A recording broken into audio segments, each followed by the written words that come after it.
China has said that there has been no detection of unusual or novel pathogens or unusual clinical presentations, including in Beijing and the northeastern province of Liaoning. Now, according to WHO statement, Chinese health authorities provided requested data on an increase in respiratory illnesses and reported clusters of pneumonia in children. Earlier, the Chinese authorities had said that such illnesses were at their highest level in 3 years. To get out more details, we go to our correspondent DD India's Andrew Wood, who's joining us from Hong Kong. Andrew, good morning. Help us understand this development better. Get us more details. China has said that there is no detection of unusual or novel pathogens or unusual clinical presentations. Get us the details first.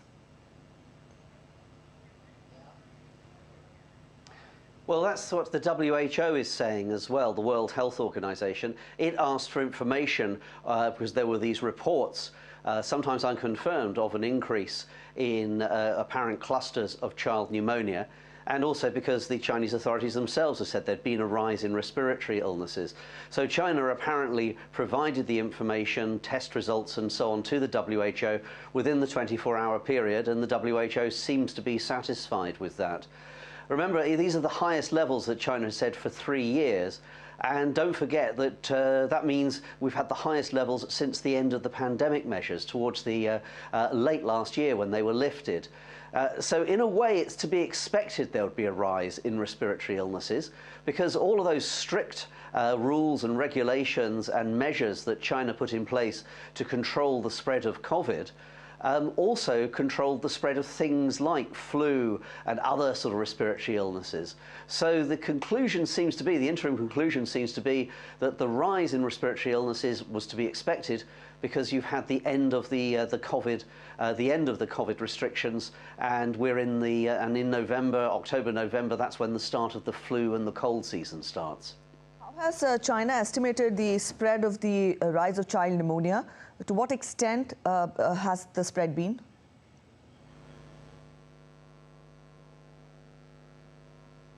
Well, this is the government has not given anything, well, not that much information publicly.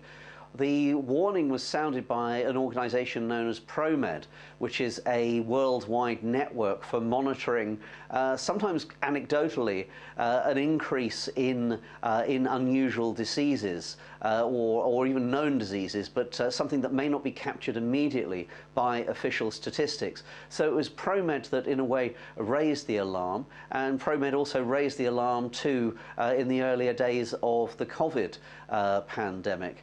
And don't forget, both China, the Chinese government, and the WHO are under a lot of scrutiny. They had a lot of criticism in the early days, especially of the pandemic, that they were very slow in giving information out about the spread of COVID. All right, Andrew, we leave it here. Thank you for joining in with those details.